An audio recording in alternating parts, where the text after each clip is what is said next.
¿Cómo le va? Esto es el análisis por aquí por Diputados Televisión, el análisis por DTV, iniciando una semana con la actividad que empieza a verse aquí en la Cámara de Diputados de la Nación. Comisiones que están ya programadas para la jornada del día de mañana, comisiones que están programadas para el día miércoles, algunos temas pendientes que tiene el Congreso de la Nación, como por ejemplo el proyecto de ley de alcohol cero, un tema que hay muchos y numerosos proyectos en esta Cámara de Diputados de la Nación. Veremos si hay voluntad política de avanzar con este tema. Está programada la comisión respectiva para que analice este proyecto de ley, como así también en la agenda del Parlamento Nacional está durante este mes de agosto la presencia del jefe de gabinete de ministros, Juan Mansur, para el próximo 31 de agosto.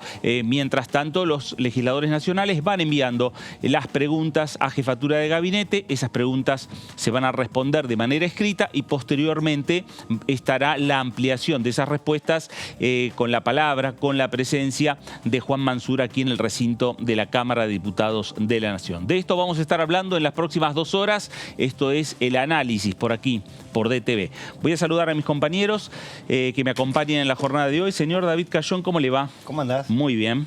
Bueno, como vos decías, empiezan las comisiones, empieza el Congreso, la Cámara de Diputados a tomar ritmo. En el medio de todo esto hay conversaciones que está llevando adelante la nueva presidenta de la Cámara de Diputados, Cecilia Moró, con la intención de llevar una sesión de consenso, básicamente, avanzar con algunos temas. El ministro de Economía, Sergio Massa, hizo un pedido al Congreso de la Nación para que se avancen con algunos paquetes de leyes que ya están acá en la Cámara de Diputados desde diciembre del año pasado. Algunos los empezó a sacar vía decreto. ¿Para qué? Para de alguna manera apurar un poco a los diputados para que avancen en lo que tiene que ver con las modificaciones impositivas. Y como vos bien decías, el plato fuerte del mes va a ser para finales de este mes, cuando llega el jefe de gabinete, Mansur, a hacer su primera presentación ante los diputados. Bueno, veremos cómo se va a ir transitando ya estas primeras reuniones de comisión, repetimos aquí en la Cámara de Diputados, y también cómo se va a ir tramitando lo que son las distintas preguntas que hacen los diputados nacionales hacia la jefatura de gabinete de ministros. Señor Antonio Ricovene, ¿cómo le va? Fernando, ¿qué tal? ¿Cómo va? Muy Buenas bien. tardes. Buenas sí, tardes. así como decía David, teniendo en cuenta también, bueno, a partir de esta semana que se vuelve a retomar el trabajo en las comisiones después de lo que fueron las 2 semanas del receso por invierno, y bueno, y también lo que fue la semana pasada con la sucesión, del pase de mando de la Cámara de Diputados de Sergio Massa a Cecilia Moró. Las comisiones están retomando su trabajo a partir de mañana por la mañana, donde la Comisión de Transporte va a recibir al director de Seguridad Vial, Cariñano, para dar su mirada sobre los proyectos de alcohol cero, y también van a participar organismos de la sociedad civil, donde van a estar trabajando en los distintos proyectos de ley presentados sobre el tema, y bueno, a partir de ahí en tratar de entablar una agenda de acuerdo y de consensos, teniendo en cuenta los temas ríspidos que quedan en paralelo por ser tratados. Bueno, a ver, el tema de alcohol cero es un tema que el último proyecto creo que fue el que presentó Facundo Moyano, aquí ante la Cámara de Diputados de la Nación, pero es un tema que distintas ONG tuvieron hasta reuniéndose hace algunas semanas nada más, con el entonces presidente de la Cámara de Diputados, Sergio Massa. Sí, hubo varios proyectos y aparte de eso las legislaturas provinciales fueron avanzando. Ahora lo que hace falta es una ley nacional. Teniendo en cuenta que ya hay una ley nacional de scoring, ahí lo que sucede es que quedan descalzados, el scoring en el registro de conducir, que se descuentan puntos, queda descalzado. Digo, hay distritos que tienen alcohol cero y hay distritos que tienen 0,5, entonces la diferencia entre a quien le sacan y a quien no le sacan es bastante visible. Facundo Moyano fue uno de los últimos que presentó el proyecto. Las últimas fueron del Frente de Todos, Marcela Paso y Alianielo, del Frente Renovador. Tenemos un informe para ampliar un poco de información. Pero lo cierto es que, bueno, también ya son varias iniciativas que se presentan. Es un tema que siempre suele aparecer en la agenda y con mayor intensidad cada vez que alguna tragedia termina con la vida de personas que manejan alcoholizadas. Lo cierto es que, bueno, tampoco nunca hubo demasiado avance en materia legislativa a nivel nacional. Claro, lo que sí se ve, los siniestros viales permanentemente, principalmente los domingos a la mañana, principalmente los lunes a la mañana, después de lo que es el fin de semana, ¿no? Sí. Eso es permanente, y hay un crecimiento importante y a veces ponemos el énfasis o donde más cerca estamos de la información, que es lo que ocurre aquí en la ciudad de Buenos Aires o en lo que sería la región del AMBA, ahí en el conurbano de la provincia de Buenos Aires, pero lo mismo ocurre en el interior de la República Argentina. Sí, claramente, los incidentes de tránsito son la principal causa de muerte en la Argentina, y a eso se le suma, obviamente, aquellos que tienen que ver con aquellos que conducen alcoholizados, aquellos que conducen bajo los efectos de algún tipo de estupefacientes. Pero ¿por qué? Porque los controles son bastante laxos en general, y a eso se le suma esto que venimos hablando, la falta de alguna norma que especifique y que iguale a todos los distritos para poder avanzar en una única ley y en un único discurso. Claro. Exactamente. Bueno, enseguida vamos a estar un poco con la agenda repasando lo que va a ser en estos días aquí en el Congreso de la Nación. Pensamos, a ver, como temas centrales en lo que tiene que ver referido a la presencia de Juan Mansur ante la Cámara de Diputados, las preguntas básicamente, más allá que van a ser muchas por parte de los legisladores nacionales, la mayoría o los temas centrales van a estar relacionados con la economía. Uno presupone que ese va a ser el tema central, sumándole algunas preguntas que tienen que ver con la seguridad, temas que tienen que ver con lo social, pero básicamente el tema económico va a ser el excluyente. Sí, porque aparte llega en un mes en el cual vamos a conocer, este jueves vamos a conocer el dato de inflación a nivel nacional, que va a ser el más alto de lo que va del año. Hoy se conoció el del gobierno, el de la Ciudad de Buenos Aires, que dio 7,7. En general son bastante parejos, con lo cual el dato de inflación nacional va a rondar ese número. Y ahí lo que vas a tener es los cambios de ministros. Tuviste 3 ministros en un mes. Claro. Y ahí la oposición va a apuntar el famoso plan, aunque el nuevo ministro de Economía, Sergio Massa, marcó una agenda, una ruta de agenda. Para la oposición sigue faltando un plan. Las reservas del Banco Central, lo que tiene que ver con los diferentes tipos de cambio y la creación de un tipo de cambio particular para los agroexportadores. Y obviamente a eso va a haber muchísimos reclamos, porque Mansur es la primera vez que viene. Exactamente. Bueno, uno de los primeros reclamos va a ser ese, ¿no? Sí, así ¿Por es. qué no vino antes? Es uno de los primeros reclamos, un reclamo que viene incentivando hace bastante la oposición, recordando que según el artículo 101 de la Constitución tiene que ir cada 2 meses a la Cámara de Diputados y cada 2 meses al Senado, alterando entre mes y mes. Estuve hablando con gente del equipo de Mansur a ver cómo estaban trabajándose, preparándose para el informe. Me destacaban que lo vienen preparando hace bastante tiempo, pero también con las complicaciones, ¿no?, de lo que fueron los cambios en los gabinetes, que no solamente afectaron a las estructuras de los ministerios, sino que en muchos casos también a muchas secretarías y subsecretarías, lo que complicó un poco recabar toda la información para el informe, con mayor cantidad de preguntas, alrededor de 3.800 inquietudes le transmitieron los diputados al jefe de gabinete, que con su equipo está trabajando en las respuestas, pero también con estas dificultades, ¿no? La oposición destacaba que, bueno, se acumularon todas las preguntas por todo el tiempo por el que no vino. El último jefe de gabinete que había venido fue Santiago Cafiero. Claro. El jefe de gabinete, además hay un recambio y hay movimientos en el gabinete hasta por estas horas. No es un tema ya cerrado, más allá que la llegada de Massa, pero a partir de la llegada de Massa hay un recambio. Sí, aún no tenemos lo que vendría a ser el viceministro, que es el secretario de Hacienda, que es la persona que, teniendo en cuenta el perfil que tiene el nuevo ministro de Economía, que no es economista, va a ser la persona encargada de hablar particularmente con los técnicos de los organismos internacionales.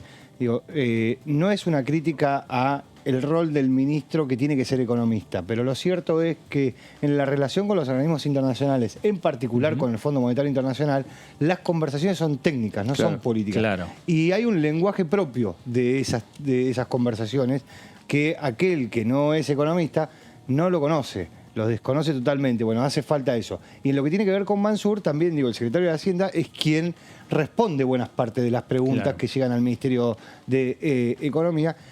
y es quien le da la puntada final al presupuesto, al proyecto de presupuesto que tiene que entrar el próximo 15 de septiembre al Congreso de la Nación, que por lo que la orden que bajó el nuevo ministro de Economía, Sergio Massa, quieren cumplir con la fecha. Claro, y además el secretario de Hacienda y en este caso el secretario de Planificación Presupuestaria, que es Raúl Rigo, sí, del Ministerio de Economía, por lo general también acompaña al jefe de gabinete cuando viene al Congreso de la Nación, ¿no? Sí, sí, porque el jefe de gabinete es el jefe de los ministros, básicamente. Claro. No necesariamente, puede ser que sea economista, pero no necesariamente tiene que serlo. Y la verdad es que, teniendo en cuenta que tiene que responder 3.800 preguntas de todos los ministerios, de todas las secretarías, lo que se hace es, le llegan las preguntas, se derivan a cada una de esas oficinas, se vuelven a juntar todas las preguntas, se responde. Claro. Pero después hay otras preguntas que se hacen en el recinto.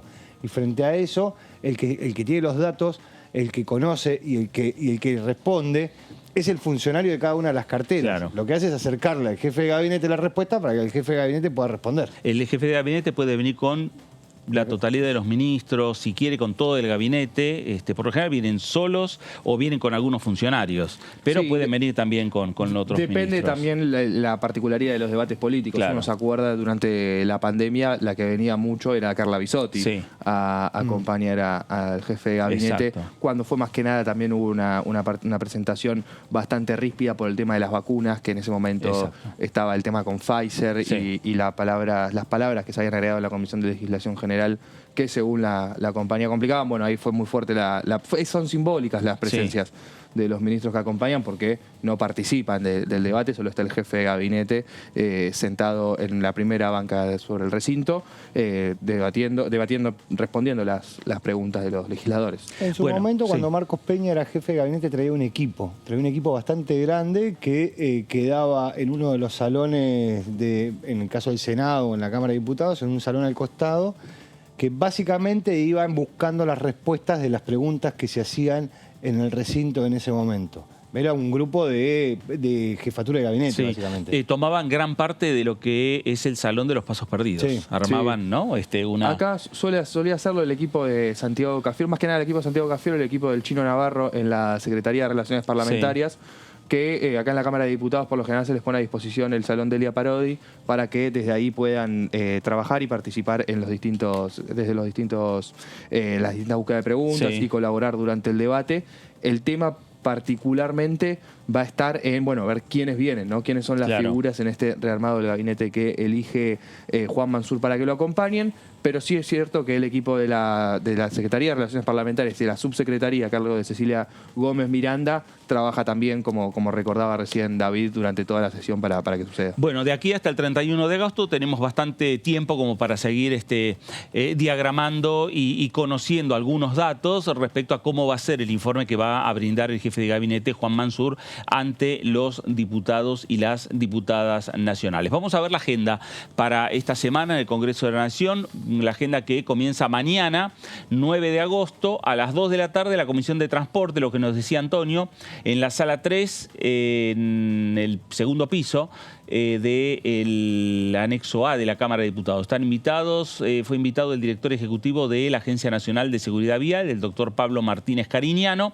y representantes del colectivo Madres del Dolor, a los efectos de exponer sobre la temática de alcohol cero. Ahí van a pedirle a los legisladores nacionales que avancen con los diferentes proyectos de ley que hay, estos últimos proyectos que son el de la diputada Paso, del Frente de Todos, aquí en la Cámara de Diputados de la Nación.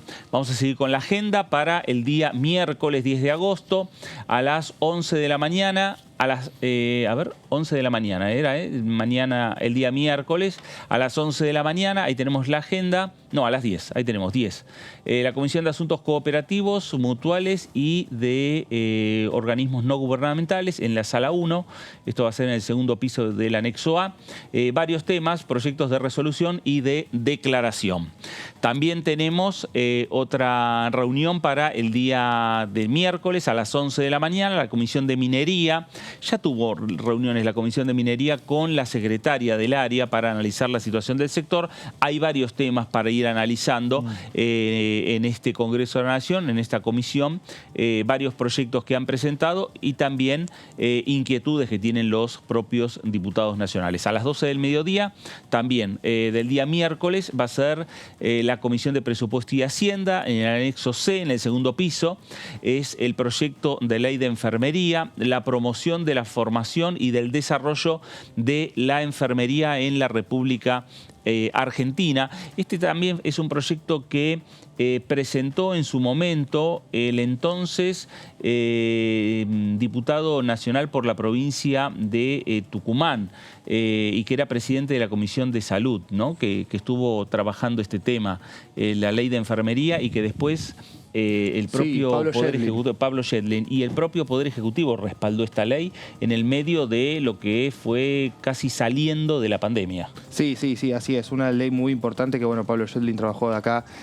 siendo diputado y que después, bueno, fue al Senado y también la aprobó. Algo parecido le pasó con la de HIV, impulsándola acá como diputado. En el Senado también se desarrolla como titular de la Comisión de Salud. Así que sí, es uno de los temas también importantes. Y que en parte tiene que ver esta ley como reconocimiento también a la tarea y al trabajo de las enfermeras y los enfermeros en la República, en toda la República Argentina. Había un reclamo muy fuerte ahí del sector vinculado a la decisión de no aumentar la planta de trabajadores permanentes del Estado, teniendo en cuenta que, bueno, muchos de los enfermeros no son considerados de ese modo por los hospitales públicos. Estaba el reclamo presente, bueno, cuando se decidió frenar con las designaciones de personal público.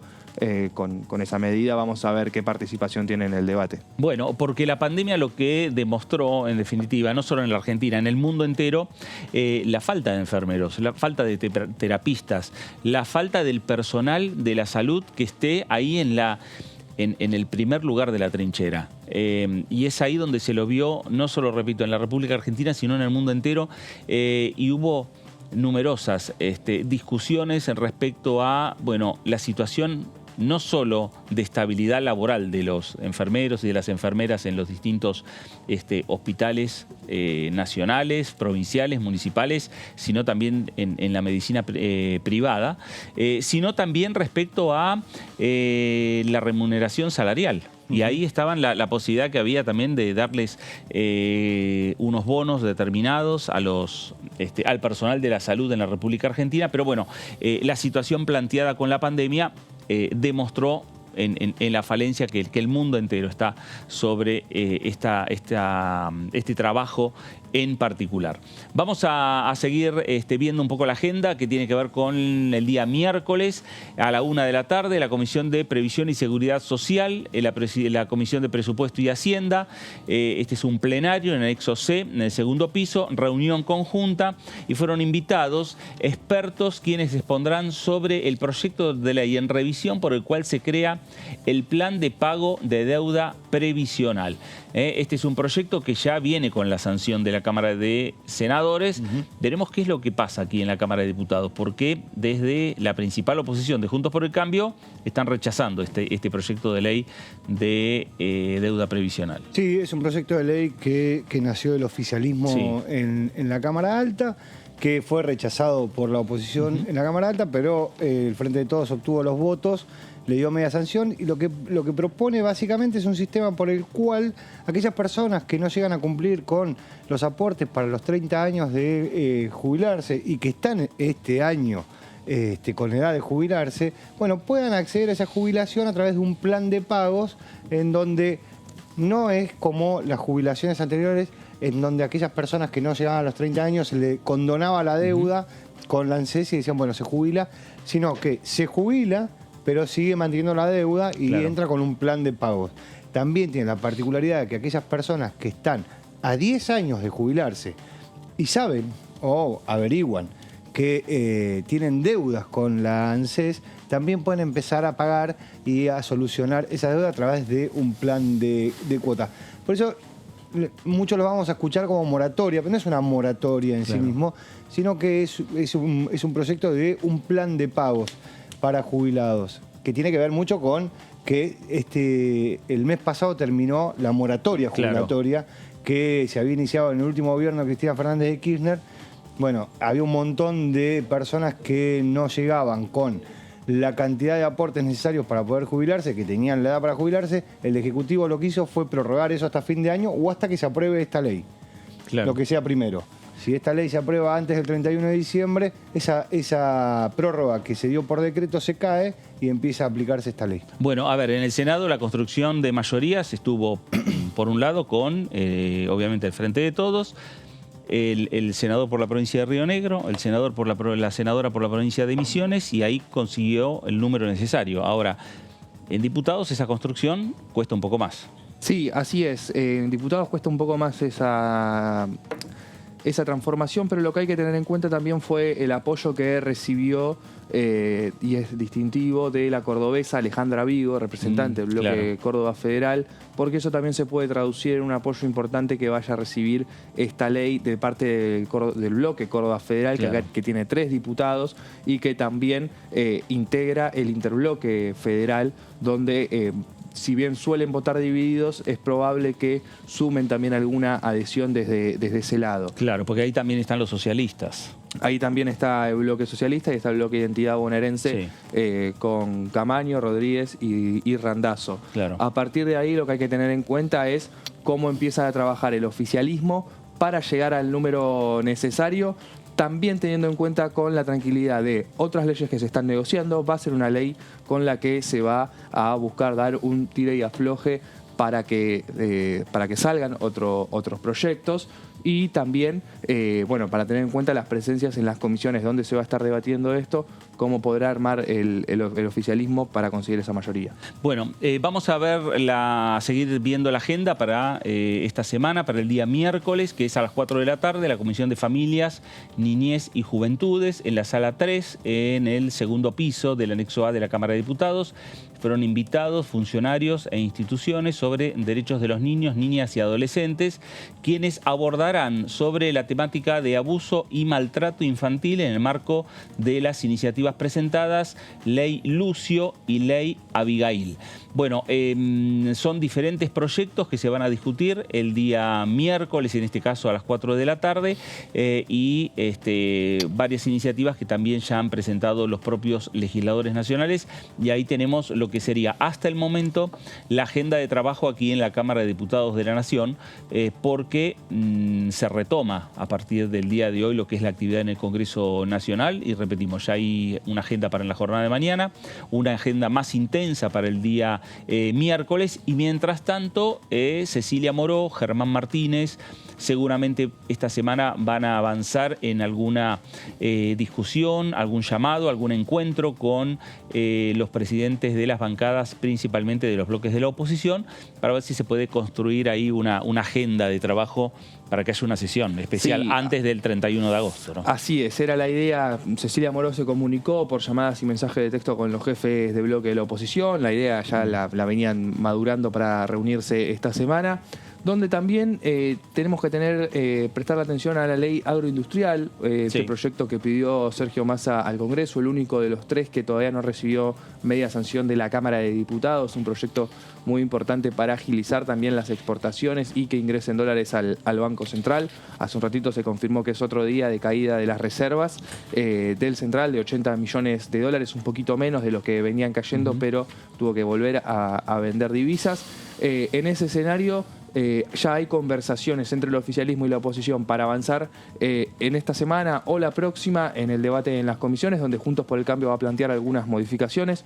En el Frente de Todos van a analizar a ver si le pueden dar lugar o no, pero en Juntos por el Cambio hay aval para no frenar ese tratamiento. Bueno, y en lo que tiene que ver con esta agenda productiva, que es lo que pidió el ministro de Economía Massa al Congreso de la Nación, la primera señal se la va a dar el Senado, ¿no? Porque ya el Senado está confirmando que el miércoles estaría avanzando con el proyecto de ley de incentivo a la construcción, pero también el proyecto de ley de incentivo a la industria automotriz. Sí, en principio el acuerdo tiene que ver con el blanqueo de capitales para la construcción, también, más el consenso fiscal.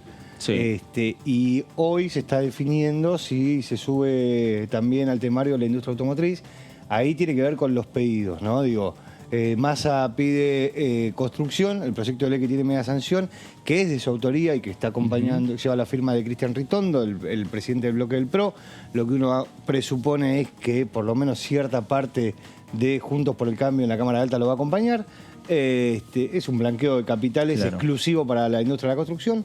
Después, lo que tiene que ver con el consenso fiscal, ahí Juntos por el Cambio no quiere acompañar, pero bueno, pero es un pedido de los gobernadores. Claro. Y ahí el gobernador de Mendoza, el gobernador de Jujuy y el gobernador de Catamarca, todos de Juntos por el Cambio, firmaron el consenso fiscal, con lo cual uno presupone que sus legisladores van a acompañar el consenso fiscal. Correntino. Sí. Correntino. Es de Corrientes. Sí, bueno, y veremos también acá lo que vos estás diciendo, Antonio, también en parte con aquel pedido que hizo Massa con las leyes que están pendientes acá, los proyectos. Sí, así es. Los 3 proyectos que recibieron ya media sanción, que están en el Senado, están en estado distinto. Sí tiene despacho con la comisión el proyecto de la construcción. Todavía no lo tiene, pero ya tuvo un par de jornadas informativas el de automotriz y está pendiente el de nano y biotecnología. El dato importante es que recibió un amplísimo respaldo de los diputados y los diputados de Juntos por el Cambio y del oficialismo cuando se debatió acá en la Cámara Baja, proyectos que tuvieron su trabajo en comisión y mismo como fue el de automotriz, se terminó de acordar algunas modificaciones en el mismo recinto, que recibió 227 votos afirmativos, y a esto se le suma el pedido de Sergio Massa, alguien que tiene muy buena relación con los distintos legisladores, por lo que se espera que incluso si hay que llegar a tratar algún proyecto sobre tabla por la urgencia y por el pedido, y para darle una señal también desde el legislativo al ministro de Economía, salga con la mayor celeridad posible. Bueno, y hablando sobre proyectos, sobre que no tenemos ninguna novedad es el proyecto de la ley de alquileres. Ahí todavía tenemos los dictámenes y nada más. No sabemos de eso no hay va nada. a formar parte de una agenda para una próxima sesión. Si hablamos de agenda de consenso, obviamente ese tema no está ahí. Claro. No, lo que me dijo Cecilia Moró la última vez que hablé, ya siendo presidenta de la Cámara, fue muy clara diciendo ahora tienen que pedir una sesión, es decir, exigiéndole a la oposición que si realmente quieren modificar la ley de alquileres, que se terminen de poner de acuerdo con cómo quieren que sea y que llamen una sesión si es que tienen la mayoría, ¿no? Recordemos que la última novedad que tuvimos con esto desde lo formal fue en el plenario de comisiones de presupuesto y Hacienda y legislación general, donde hubo un despacho de minoría opositor que mostraba la unidad que pudieron conseguir con el interbloque federal y con el interbloque Provincias Unidas, algo que los entusiasmó para mí demasiado, y bueno, y se ve a la luz de los hechos con que pudieran reflejar esa mayoría en el recinto. Lo cierto es que no pasó, fueron dando distintos motivos de por qué no convocaron una sesión. Primero viajaban uno, después viajaban otros, no estaban todos. Lo cierto es que nunca se terminaron de poner de acuerdo si querían que los aumentos fueran 2 en un año o 4 en un año, algo que cambia bastante al inquilino, y no pudieron formalizar el pedido de sesión especial para pedir tratar el despacho de minoría. Así que el oficialismo tampoco tiene demasiado ímpetu en convocar una sesión porque sabe que es un tema complicado para ellos y que logra unir a la oposición, o por lo menos lo logró en el plenario de comisiones. Y mientras tanto, Antonio, David, el tema de la ley de alquileres está vigente, una norma donde habla de aumentos una vez al año. Contratos de 3 años, aumentos una vez por año. El oficialismo tampoco va a hacer mucho para llamar a una sesión, no solo porque no tiene el número, al igual que Juntos por el Cambio, sino porque es el que se siente más cómodo, porque lo que propone el oficialismo para modificar la ley de alquileres que hoy rige tiene que ver con incentivos para los propietarios, para volcar una mayor oferta en el mercado. Pero mantiene los 3 años, mantiene el ajuste anual. Digo, la única diferencia que le plantea con respecto con la ley que tiene hoy es incentivos para el propietario. Claro. Además que son incentivos deficitarios, porque son incentivos que eximen de ganancias y de bienes personales para los propietarios. Claro. A lo que está buscando el gobierno en este momento. No, sí, pero por eso digo, la comodidad es, bueno, ustedes hicieron una ley. El oficialismo lo que mira lo mira Junto por el Cambio y le dice, ustedes hicieron una ley que ahora dicen que es mala, porque la ley de alquileres es de la administración Cambiemos y fue impulsada por Cambiemos. Hicieron una ley que ahora dicen que es mala, la quieren cambiar y quieren hacer 4 ajustes al año. Bueno, junten el número. Nosotros nos quedamos en el lugar en el que estamos. Es el más cómodo para el oficialismo, no tiene que salir a buscar los votos, no tiene que comprometer absolutamente nada. Entonces dice, bueno, nosotros nos quedamos en el lugar en el que estamos, lo único es, si alguien nos quiere acompañar, nosotros le damos beneficios a los propietarios.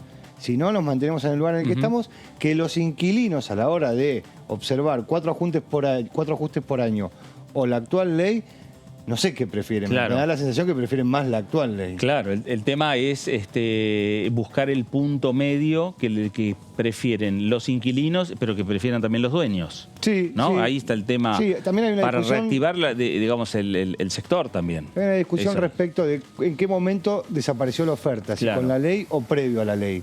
Hay sectores y hay informes, hay trabajos que muestran que la oferta, lo que tiene que ver con la oferta de alquileres, se cayó antes de la modificación de la ley.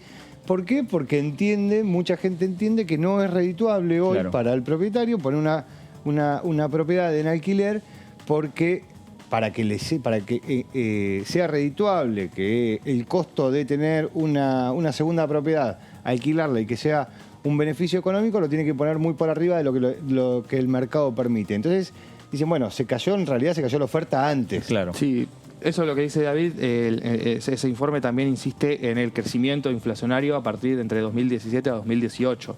En el año 2018, cuando la inflación fue casi cerca de 40 puntos.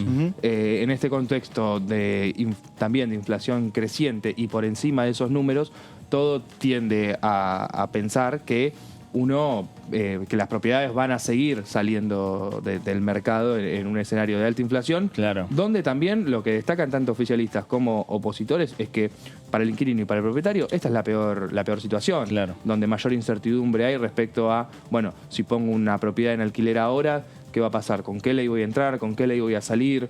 Espero un poquito más a ver si la ley cambia. Todo eso termina generando una incertidumbre que reduce aún más a la oferta inmobiliaria. Sí, y ahí en esa fecha que vos estás marcando, 2018 y un poco antes, ahí es donde también se disparó la suerte de aquellos tenedores de crédito SUBA, que es otra de los temas que se está hablando en el Congreso, que está en la Comisión de Legislación General, que hasta hace muy pocas horas, podríamos decir, era encabezada por Cecilia Moró, comisión que todavía no tiene presidente, o presidenta, todavía no está definido, ¿no? El oficialismo no definió. Ahí está también este tema, ¿no? El tema de los créditos SUBA, los tenedores de crédito SUBA, que en algunos casos son hipotecarios, otros casos son prendarios, pero lo cierto es que también ahí es necesario tener una respuesta, porque al momento de dispararse la inflación, se dispararon la imposibilidad de cumplir con esos créditos. Me da la sensación que el mundo crédito UBA es más simple de resolver, simplemente, ¿por qué? Primero porque son 100.000 créditos. Digo que es un número bastante chico. Segundo, que de esos 100.000 créditos, buena parte está en la banca pública, con lo cual también ahí hay una posición del Estado Nacional respecto de esa situación. Tercero, es que no tenés mora. ¿Por qué? Porque los créditos UBA están dados en personas que tienen su cuenta sueldo en esas entidades financieras, entonces les descuenta rápidamente, o sea, le depositan el sueldo, la entidad financiera le descuenta la cuota, entonces casi no hay mora en lo que tiene que ver con las cuotas. Ahora, lo cierto es que, al igual que lo que sucede con los alquileres, esto de si es negocio o no es negocio, si uno mira este año y dice, bueno, la inflación que da los especialistas que consulta el Banco Central es de 90% para este año. Nadie puede pensar en que pueda ajustar un alquiler un 90%. Entonces, ahí el propietario lo que dice es, bueno, ¿me sirve, no me sirve, me conviene, no me conviene? Los créditos UBA que ajustan, entre otras cosas, por inflación, bueno, ese es el problema. Este año les va a ajustar un 90%. Entonces ahí la discusión es en un universo bastante chico, porque son 100.000 créditos, pero con un impacto muy fuerte, porque estás hablando de la vivienda única. Sí, claro. Ahí hay que tomar decisiones políticas, y es ahí donde se apunta desde los diferentes proyectos o diferentes diputados y diputadas nacionales, que el Congreso, que la política tiene que tomar una decisión. Sí, también fue destacable quería agregar esto, durante el debate de la ley de alquileres, pues fue un debate que tomó mucha presencia acá en la Cámara de Diputados, también en los medios, y de interés para 9 millones de personas que alquilan en todo el país. No hubo una definición del gobierno. El ministro de Hábitat, Jorge Ferraresi, no participó y no dejó en claro una postura, ni siquiera envió un proyecto ni nada. Lo dejó completamente al Poder Ejecutivo al Poder Legislativo, perdón, para que lo trabajara, y desde el gobierno no se metieron en este tema. Bueno, hablamos de proyectos, hablamos de iniciativas, parte lo señalábamos anteriormente cuando decíamos y contábamos la agenda que tiene esta Cámara de Diputados de la Nación para comenzar a retomar la actividad parlamentaria, agenda que comienza mañana a 2 de la tarde, la Comisión de Transporte, uno de los temas a analizar es el proyecto de ley de alcohol cero, y el diputado Carlos Zapata decía lo siguiente. En la provincia de Salta existe esa legislación. Las penas, las sanciones por violar las normas son duras, durísimas. Creo que es adecuado. Mucho se habla de que 0,5, 0,7, que 0,1. Mire, 0,0 es mucho más beneficioso y más tranquilo. Al momento de uno salir y tener el esparcimiento que lo lleva a la gente a tomar alcohol, tiene que ser responsable y saber que no se puede manejar. Entonces, o tienen conductor designado o se mueven en un auto de alquiler o en algún otro tipo de transporte. En la siniestralidad en la República Argentina, el alcohol está presente en la mayoría de los casos cuando se trata de siniestros urbanos. En la ruta es un poco distinto, porque tiene que ver por ahí que hay mucho que tiene que ver con el cansancio, el mal estado de las rutas, etc. Pero a mí no me cae mal que se discute el alcohol cero. Se habla, algunos sectores de la economía sostienen que el alcohol cero puede significar ir en contra de, por ejemplo, nuestra industria vitivinícola. Las economías regionales. Yo no lo considero así. Porque uno puede tranquilamente beber y transportarse en un auto alquiler. No sé, yo no lo veo que sea un impedimento. Y realmente, le soy sincero, en Salta bajó sensiblemente en la primera etapa de aplicación de la norma. Actualmente, que después de la pandemia hemos visto quizás algún descontrol donde hay muchas infracciones que se van labrando, pero mire, las sanciones son elevadas, no solo el monto de la multa, la suspensión o la sanción de quita del carnet de conductor por un año, depende del nivel de alcoholemia. Y no es bueno manejar alcoholizado, es un acto de irresponsabilidad y hasta podría decir de doloso, con algún dolo del tipo eventual, porque las personas saben que se ven limitados a los reflejos y que puede ocasionar una tragedia. Bueno, ahí estaba el diputado Carlos Zapata de Ahora Salta, integrante del interbloque de Juntos por el Cambio, el proyecto de ley de alcohol cero, proyecto a discutirse mañana por parte de la Comisión de Transporte con diferentes ONG que están impulsando esta ley, que son principalmente las Madres del Dolor, y por el otro lado también los funcionarios del área que tiene que ver con la seguridad vial en la República Argentina. Repetimos, mañana 2 de la tarde, reunión de la Comisión de Transporte. Ahora nos vamos a la provincia de Buenos Aires.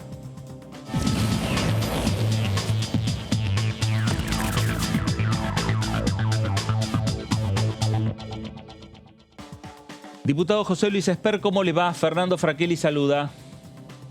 Hola, ¿qué tal, Fernando? Muy buenas tardes. Muy buenas tardes. Bueno, diputado, se retoma la actividad en el Congreso. Sin lugar a dudas, más allá de la agenda que tenga la Cámara de Diputados para estos días, para el día de mañana o el día miércoles, también hay una agenda que tiene que ver con lo productivo, temas que está pidiendo el propio ministro de Economía, Sergio Massa, al Congreso de la Nación.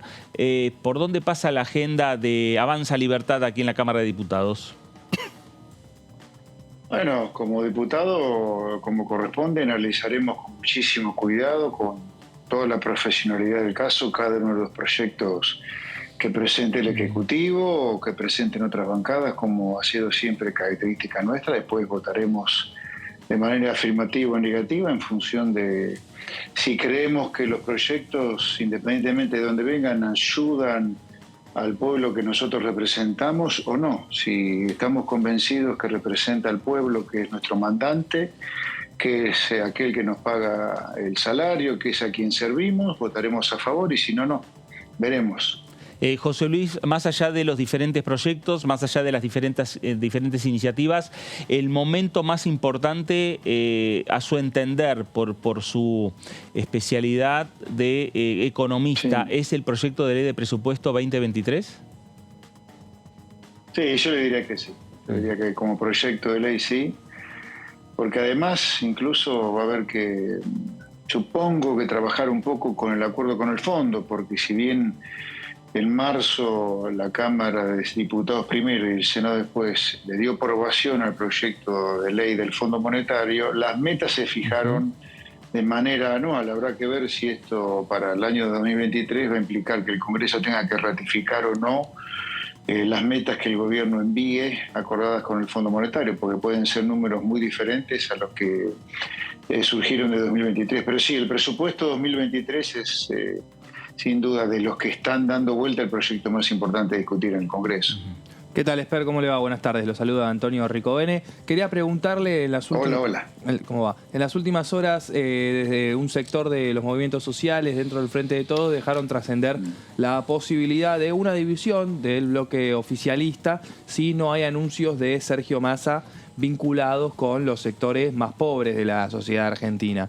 Usted, conociéndolo un poco a Massa después de este momento de trabajo legislativo y ya entendiendo un poco la dinámica parlamentaria, ¿se imagina que puedan venir anuncios de Massa vinculado con este tema? ¿Y cómo vio los anuncios del ministro? Sí, no descartaría que haya anuncios de parte de Massa vinculados con el tema social. Es una persona de mucho diálogo. La verdad que en la Cámara, desde el punto de vista estrictamente profesional, fue muy buen presidente. Sobre la otra pregunta, como ministro de Economía, bueno, por un lado los voy a juzgar a Massa dentro del corset político ideológico del kirchnerismo y por otro lado por afuera de eso, para hablar con absoluta libertad de lo que creo que Argentina necesita. Yo diría, más que lo que ha anunciado Massa por el corset ideológico, yo diría el chaleco de fuerza que implica estar adentro del kirchnerismo, sin duda que no podía anunciar. Más que esto, Cristina no lo hubiera dejado.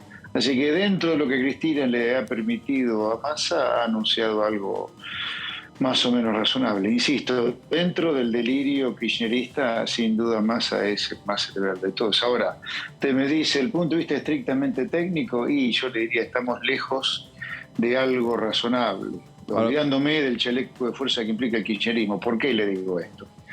Si usted se está quedando sin reservas, que es lo que hasta el propio gobierno reconoce, ese es el mejor argumento para dejar libre el tipo de cambio, y para que el tipo de cambio no se convierta en un barrilete sin cola, usted sustituye la cantidad de reservas que no tiene por la fijación o la búsqueda de otro ancla nominal para que el dólar, insisto, no se le dispare a cualquier lado, que podría ser en estas circunstancias de extrema gravedad, incluso con más razón, por ejemplo, fijar el valor del gasto público nominal en pesos en los valores de la ejecución del primer semestre y decir, bueno, más que esto no se puede gastar, no andar consultando secretaría por secretaría, unidad por unidad, si el empleo público va a ser congelado. Yo creo que el gasto público total debería ser congelado, que el déficit fiscal resultante se financie con emisión y de poquito en el 2023 la tasa de inflación iba a empezar a bajar. Yo creo que esto en lo que se ha metido Massa es de muy difícil resolución, muy difícil resolución.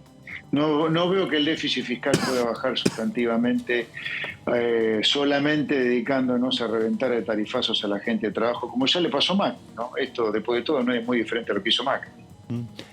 José Luis, ¿cómo le va? Soy David Cayón, ¿cómo está? Hola, ¿qué tal? ¿Cómo anda? ¿Bien? Muy bien. Respecto de Massa, usted ponderó su actitud como presidente de la Cámara, ¿no? Dijo que le había parecido como muy profesional el trabajo. ¿Cree que Massa tiene que mandar un paquete de leyes? Digo, porque ahora vamos a discutir, o por lo menos pidió discutir al Congreso un paquete de leyes que están desde diciembre del año pasado, que son de la gestión Culfas. Digo, ¿cree que Massa tiene que mandar un paquete propio de leyes?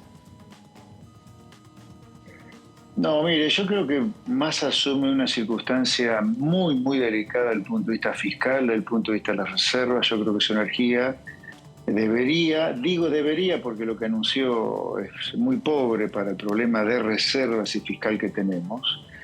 Y el paquete de leyes que pensó Culfas el año pasado, que incluso el paquete de leyes para las extraordinarias, que nunca fue tratado en su totalidad, no era un proyecto de paquete de leyes que tuvieran que ver con la realidad de Argentina del momento. La verdad que a mí me parece que acá, si uno va a discutir leyes, uno debería discutir un cambio en las indemnizaciones por despido, una flexibilización de todas las leyes laborales, dado que tenemos la mitad de la población trabajadora trabajando en negro.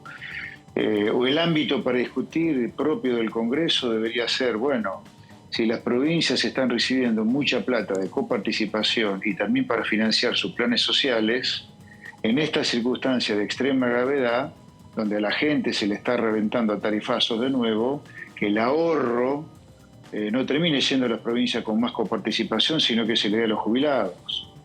La verdad que yo creo que acá el Ejecutivo es el que debería tener una gran actividad, y en todo caso el Parlamento que sea el ámbito de discusión de alguna reforma estructural profunda como la que le acabo de contar, y más en una emergencia, ¿no?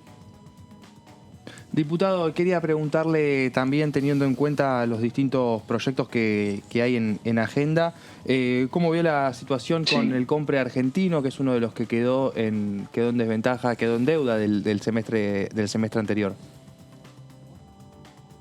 No, mire, para nosotros todo aquello que signifique deteriorar más el poder de compra de la gente, hacerle un agujero más grande todavía al bolsillo de los argentinos para fomentar actividades, nosotros no lo vamos a votar a favor. Y esto del Compra Argentino, la verdad, ya lo sabemos, ya lo conocemos, ya hubo 2.000 millones de compras argentinos a lo largo de la historia y el país nunca ha salido del pozo en el que está. Argentina, si queremos que nuestras industrias crezcan, nuestras industrias tienen que recibir bajas de impuestos de parte del Estado, para la cual hay que bajar el gasto público. Yo como diputado creo que los diputados deberíamos hacer un gesto congelándonos o bajándonos las dietas, pero que toda la administración pública congele o baje su gasto para poder bajar impuestos algún día.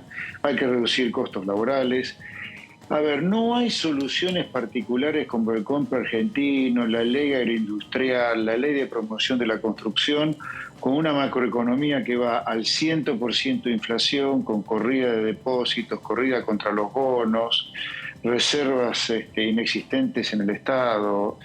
No, así no es. No hay solución particular cuando los problemas generales son tan profundos como los de Argentina, y que, recalco, no veo que Massa los esté atacando con la manera que hay que atacarlos. Yo creo que si el argumento era que no hay reservas, en lugar de seguir endeudando al país con exportadores o con organismos para tener reservas y mantener una brecha cambiaria que agujerea el balance cambiario del central, este es el momento para dejar libre el tipo de cambio, unificar los mercados de cambio o desdoblar, como mucho, pero que haya libertad absoluta en los dos mercados de cambio, el oficial y el libre, el comercial y el libre, perdón, y buscaran un ancla nominal en otra cosa que no sean las reservas que usted no tiene, y yo diría que ahí debería ser el gasto público, nominal en pesos, fijándolo. José Luis, con el proyecto de ley de agroindustria, obviamente el oficialismo está tratando de lograr consensos con diferentes bloques, con el bloque principalmente Juntos por el Cambio. ¿Avanza Libertad tiene una contrapropuesta para presentar sobre este tema? Sí, a ver, acá hace falta, yo creo que en Argentina hace falta deslegislar, no legislar tanto, para que la agroindustria en Argentina empiece a ser la punta de lanza del crecimiento económico de argentino, para salir de la decadencia. Acá hay que ir a una reforma muy profunda del comercio exterior, al revés de lo que ha sugerido Massa, que ahora va a perseguir a los que han triangulado operaciones de comercio exterior, cuando esto ocurre porque hay un cepo. Usted tiene que ir a un mercado único libre de cambio, tiene que bajar retenciones a las exportaciones, tiene que eliminar toda restricción cuantitativa para importar, bajar aranceles. Esa es la manera de tener una verdadera agroindustria al servicio de los argentinos, y no con leyes, solo la ley, con mucho cuidado la ley de agroindustria, que era uno de los proyectos para las extraordinarias, ¿recuerdan ustedes? Sí.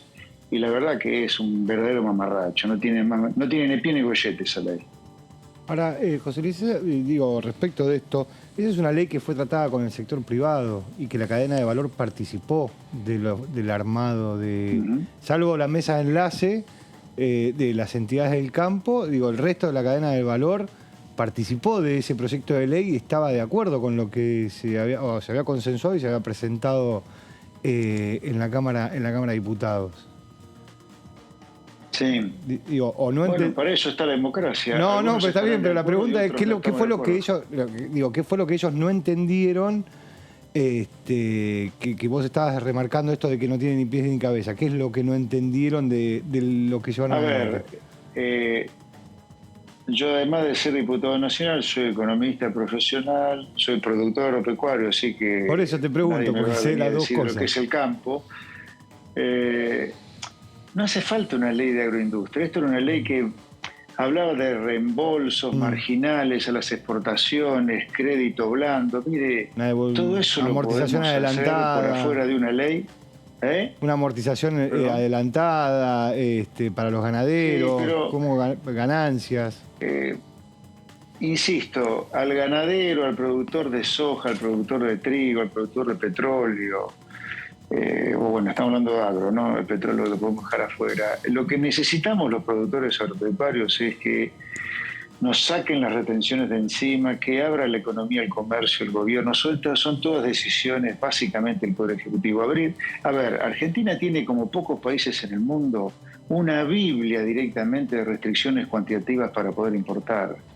¿Quién va a apostarle a favor del agro si usted pone una industria sustitutiva de importaciones completamente protegida porque hay restricciones cuantitativas para importar cosas como en pocos países en el mundo? ¿Entiende? O sea, es como que al agro nos dan un caramelito por un lado y por el otro lado te da vuelta y te meten un mazazo directamente en la jeta. Así no es. Así no es. Diputado, y también no le puedo dejar de preguntarle por uno de los temas que va a buscar impulsar el oficialismo, la moratoria previsional. La decisión del gobierno fue prorrogarlo hasta fin de año o hasta que salga una nueva ley. Uno imagina que usted no está a favor de esas medidas, pero bueno, quería preguntarle si plantea alguna solución alternativa para los 650.000 jubilados que quedaron afuera con el fin de la moratoria anterior.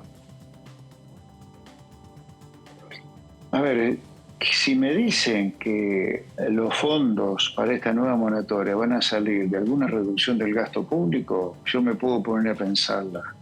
Pero lo que tenemos que tener claro todos los ciudadanos, los legisladores, los periodistas, los jubilados, los activos, todos, es que la plata no se inventa. Alguien tiene que poner la diferencia entre lo que va a cobrar una persona que no aportó todos los aportes y lo que va a cobrar. Eso alguien lo pone, eso hay que aclarárselo a la gente, como para que la gente sepa bien a las consecuencias a las cuales uno se atiene. Uno tiene un Estado con un agujero fiscal fenomenal.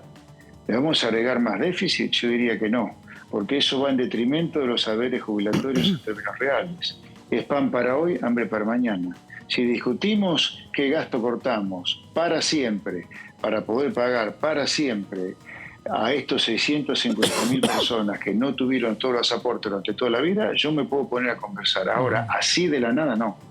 Ahora, José Luis, reducir el gasto tendría que ser, entre otros puntos, paralizar la obra pública o no.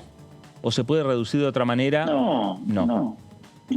A ver, lo primero que tenemos que hacer los diputados en particular, que somos representantes de todo el pueblo argentino, no solo de aquella parte del pueblo argentino que vive del Estado, empleados públicos, jubilados, beneficiarios de planes, sino que uno también es representante de miles de empresas, de miles de comerciantes, de miles de asalariados privados, a los cuales el Estado los está exprimiendo como una naranja o como un limón a impuestos. Entonces, eso es una cosa que uno también tiene que contemplar cuando uno se piensa como representante del pueblo. Entonces, cuando vienen discusiones de tipo presupuestario, con un sector privado que prácticamente trabaja la mitad del año solo para pagar impuestos, esto me parece un tema crítico ponerlo sobre la mesa. ¿Le vamos a pedir más esfuerzos al sector privado? Yo diría no. Entonces ahora vamos a su pregunta. ¿Esfuerzo tiene que venir de parte del Estado? Sí.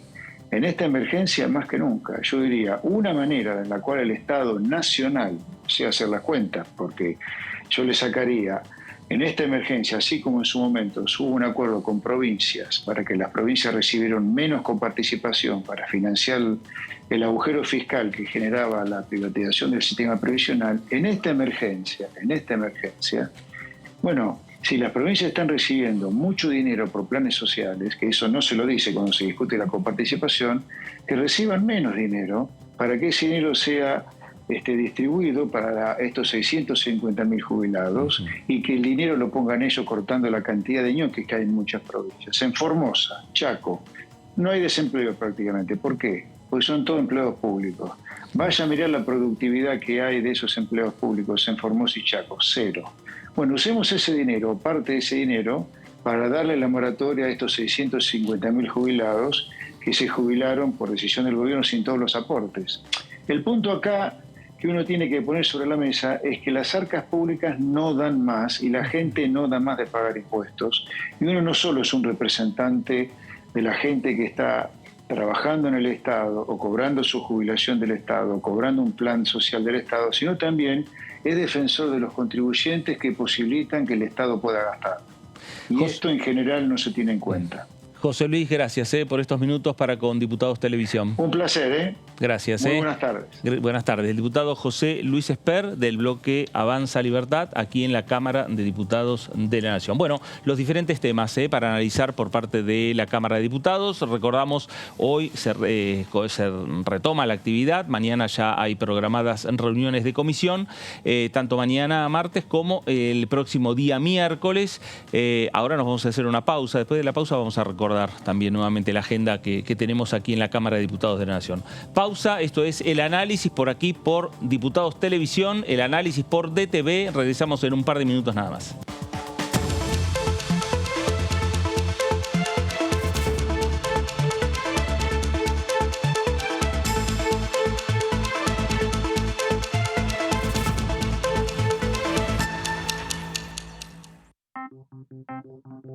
Si usaste estos juguetes, si entendés estas imágenes, o si en tu casa había una así, podría ser uno de los nietos o nietas que buscamos. Siempre es mejor saber. Si naciste entre 1975 y 1983 y tenés dudas sobre tu identidad, comunícate con Abuelas de Plaza de Mayo. Argentina te busca.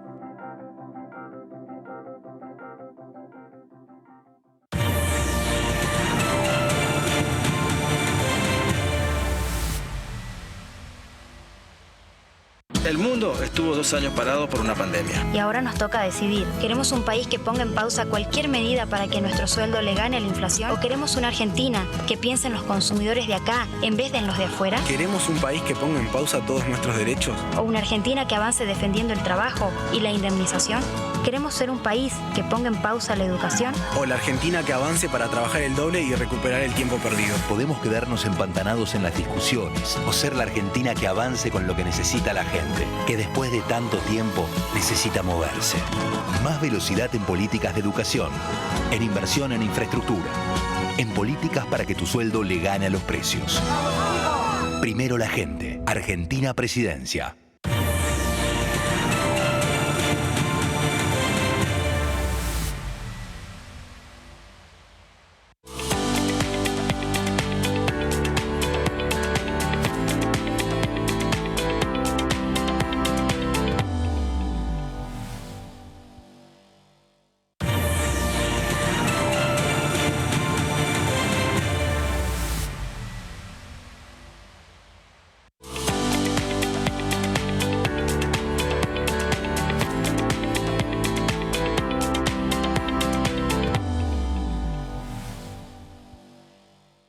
Vacuna antigripal anual 2022. Si formás parte de los grupos de riesgo, personas de 65 años o más, personal de salud, embarazadas y puérperas, niñas y niños de 6 a 24 meses, personas de 2 a 64 años con inmunocompromiso o enfermedades crónicas, respiratorias, cardíacas, diabetes. Es fundamental que recibas ahora esta vacuna para prevenir las formas graves de gripe. La aplicación es gratuita en todo el país. Y recordá que podés dártela junto a cualquier otra vacuna. Vacúnate. Es bueno para vos. Es bueno para todas y todos. Infórmate más en argentina.gov.ar/vacunas. Argentina te cuida. Ministerio de Salud. Argentina Presidencia.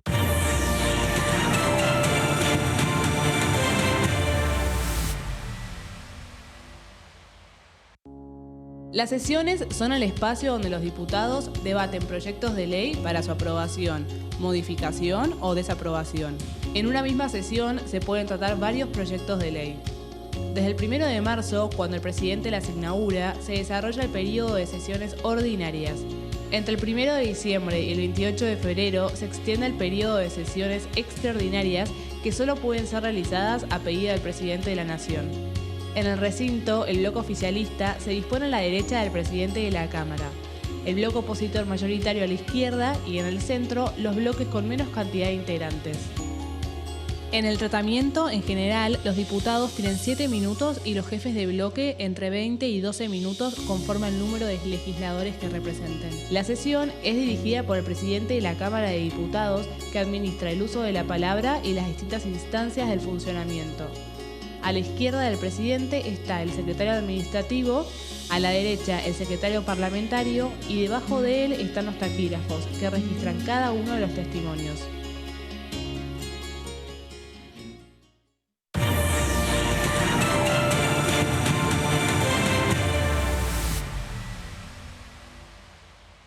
Empezá a soñar tu próximo viaje por Argentina. Descubrí lugares nuevos. Explorá lo inexplorado. Sentí la fuerza de la naturaleza. Entrá a larutanatural.gov.ar.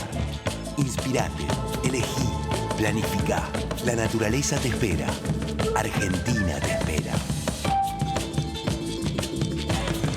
Primero la gente.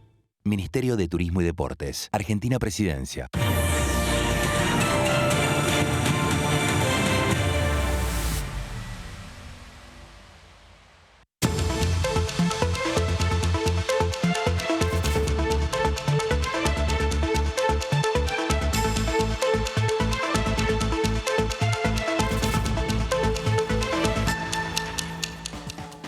Muy bien, regresamos aquí a El Análisis por Diputados Televisión, El Análisis por DTV y marcábamos uno de los temas de la agenda del Congreso de la Nación para las próximas horas, la reunión de mañana, 2 de la tarde, la Comisión de Transporte de la Cámara de Diputados de la Nación recibiendo a funcionarios del área de seguridad vial, recibiendo a ONGs que son las Madres del Dolor, las que impulsan un proyecto de alcohol cero. Antonio, decíamos, hay varias iniciativas a discutir en el Congreso de la Nación.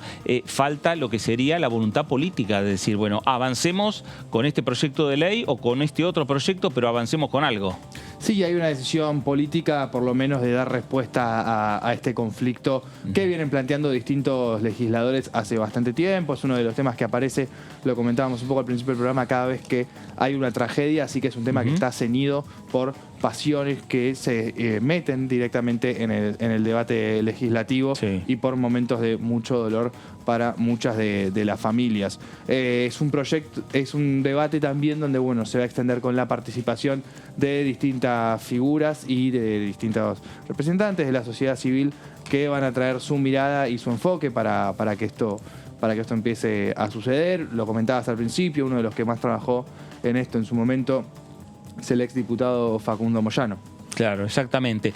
A ver, y lo que marcamos también a partir de esto es que no solo la agenda del Congreso de la Nación o la agenda de la Cámara de Diputados pasa por la agenda productiva o por la agenda de los números esperando el presupuesto 2023. Antonio, a partir de esto también estamos viendo que la agenda del Congreso está pasando también por otros lados. Sí, así es, porque la Comisión de Transporte se reúne, lo decíamos antes, mañana a las 14 para trabajar en este proyecto de alcohol cero que es para conducir. Va a participar el director de Seguridad Vial, el señor Pablo Martínez Cariñano, y representantes de Madres del Dolor que van a estar escuchando los diputados de esta comisión para seguir el tratamiento y el debate de los distintos proyectos que se presentaron sobre el tema. Hay varios proyectos presentados, lo decíamos recién. Se va a buscar una política para reducir las muertes en accidentes de tránsito, que es la primera causa de muerte en jóvenes y adolescentes en la Argentina. Exactamente. Exactamente. Así que, y esta semana, recordemos, o fines de la semana pasada, hasta hubo una tragedia en el río Luján, ¿no? Un tema con una persona alcoholizada que estaba conduciendo una lancha que terminó llevándose por delante a un bote. Partió en medio de un bote. Partió en medio de un bote. Con casi es decir, que el problema del alcohol. Exactamente, es decir, que el problema del alcohol es un tema altamente preocupante, yo creo. Sí, así es. uno de los proyectos que se va a tener en cuenta, que tuvo giro a la comisión y se va a poner a consideración para estas jornadas informativas. Tiene como autoras a las diputadas del Frente de Todos, a Eugenia Alianelo y a Marcela Paso, del Frente Renovador, que presentaron un proyecto que directamente prohíbe la conducción de vehículos con un nivel superior a cero en alcohol en sangre. Hay varias iniciativas que van en este sentido y lo decíamos, el diputado Facundo Moyano del Sindicato de Trabajadores del Peaje fue uno de los que más incentivos le dio, pero no logró que llegara el tema que se debatiera en el recinto. Sí. Es una de las deudas que a él le quedaron en esta Cámara.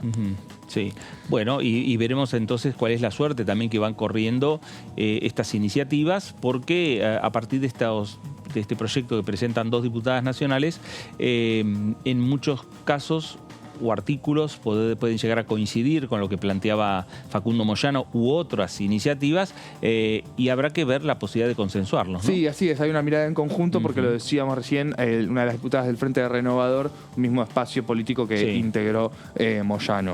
Esta última iniciativa, lo que comentamos recién, lo que busca es modificar la ley de tránsito, la ley 24.449, y tiene como objetivo de ley principal implementar medidas que tiendan a reducir la siniestralidad vial, que en el peor de los casos termina en muertes. También van a apostar a la concientización pública sobre la problemática que representa el consumo de alcohol a la hora de manejar, es decir, que no sea solamente una política de los gobiernos provinciales durante el verano o cuando más gente viaje en la ruta, sino que sea una política nacional de Estado que sea igual para todo el país y que busque generar conciencia y disminuir los siniestros viales que genera el alcohol.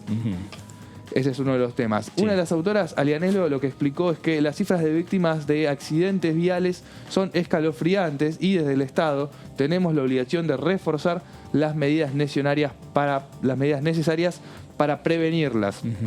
Esto es lo que comentábamos recién. El objetivo, el espíritu de esta ley es reducir estos casos de siniestros viales. Un dato que me llamó la atención investigando para este informe es que en los últimos 10 años se superaron las 50.000 muertes y el 1.000.000 de personas lesionadas por esta causa, que es la principal causa de muerte en las personas adolescentes. Sí, son números realmente escalofriantes. 50.000 muertes y 1.000.000 de lesionados, me parece que son números realmente escalofriantes. El 60% de las víctimas tienen entre 15 y 45 años, según organizaciones como la Organización Mundial de la Salud y la Panamericana de la Salud. El consumo de alcohol constituye el primer factor de riesgo en estas muertes. Es decir, estos datos están respaldados, son datos que se van a tener en cuenta a la hora de debatir porque son muy contundentes y muy fuertes. Va a estar el objetivo en ver, qué políticas implementaron distintos países y cómo fueron resultando a partir de eso. Porque Argentina no tiene una legislación que prohíba el alcohol cero.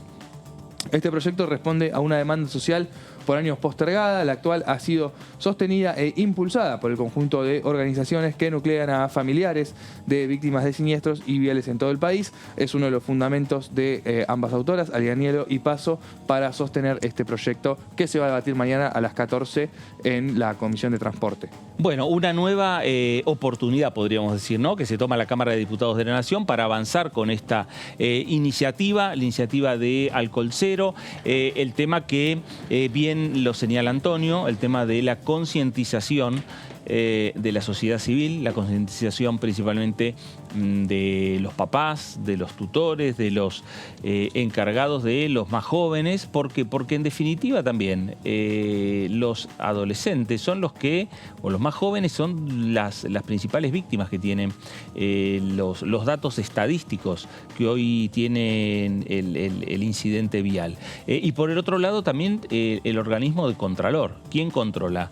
Las fuerzas policiales municipales, las fuerzas policiales nacionales, las fuerzas policiales locales. Bueno, hay mucho tema para conversar esto. Sí, pero fíjate lo que decía el informe de Naciones Unidas, que dice entre 16 y 45 años, lo que habla de personas adultas, personas que ya son mucho más responsables. Digo, una persona de 45 años, el caso que vos contabas del río Luján, no eran chicos, eran personas adultas. Digo, vemos muchas veces a personas adultas. Es una problemática que es bastante transversal, no solo a las edades, sino también a los estratos sociales. Digo, no es que está muy focalizada, va por todos lados. Lo que pasa es que estamos por ahí mucho más acostumbrados a ver chicos más jóvenes. ¿Por qué? Porque suceden a la salida de los boliches, como vos bien decías, los domingos a la madrugada, los lunes a la madrugada. Pero en realidad, digo, miremos los programas de televisión que muestran los controles de alcoholemia de las fiestas. Son todos adultos. Todas personas adultas, personas grandes, que ni siquiera son conscientes y no cumplen con la responsabilidad de, si vas a manejar, no tener que beber. Claro. No es muy difícil de comprender.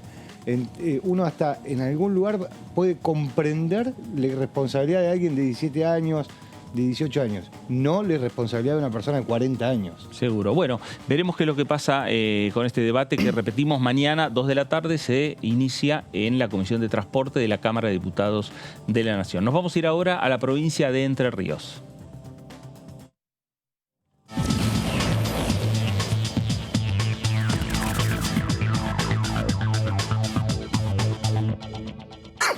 Diputada Gabriela Lena, ¿cómo le va? Fernando Fraquelli saluda. No la estamos escuchando, está muteada. Diputada Gabriela, así la escuchamos. Entendemos que nos estaba saludando. La saludamos también. A ver si ahora...